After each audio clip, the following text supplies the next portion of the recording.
नमस्कार, स्वातीस कॉर्नरमध्ये आपले स्वागत आहे। आज आपण बनवणार आहोत मुरमुऱ्याचा चिवडा। त्यासाठी इथे मी हे भाजके मुरमुरे घेतलेले आहे, शेंगदाणे, मिरची आणि कढीपत्ता।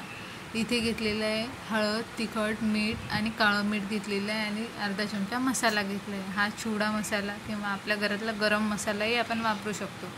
आणि चिवड्यास म्हणलं की आपल्याला तेल लागणारच, त्यासाठी मी इथे तेल घेतलं।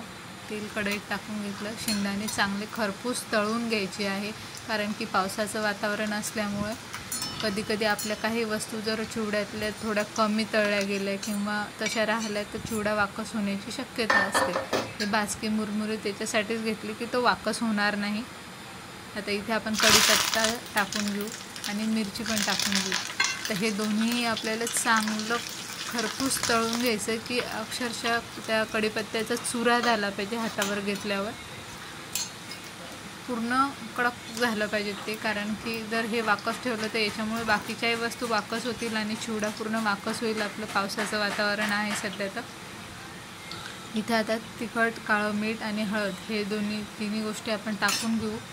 काळं मीठ याच्यासाठी टाकलं चवीला छान लागते। याच्यात तुम्ही पिठी साखरही टाकू शकता, पण माझ्या मुलांना नाही आवडत। आणि थोडासा गरम मसाला टाकला। हे आता मिक्स केलेलं आहे। हे आता आपण पूर्ण या भाजक्या पोह्यात टाकून घेऊ आणि इथे हे सर्व आता मिक्स करून घेऊ। आणि माझ्या ज्या रेसिपी आहेत त्या तुम्हाला कशा वाटतात, लाईक, शेअर, सबस्क्राईब करा। बघा मी इथे दाखवते, कढीपत्त्याच्या अक्षरशः चुरा होते। आणि हे कमेंट करून कळवा की रेसिपी कशा आहेत, काय आहेत। आणि आता हे पूर्ण भाजके पोहे असल्यामुळे आपल्याला त्याला भाजलेले नाही आहे आपण, ते फक्त आपण गरम करून घेऊ थोडेसे, की ते आणखी चांगले होतील कुरकुरीत। आणि मुलांना, माझ्या मुलीला खास म्हणजे माझ्या मुलीला सकाळी ट्यूशन असते, त्याच्यामुळे ती थोडंसं डब्यात नेते, कारण ते 12:30पर्यंत क्लास असते।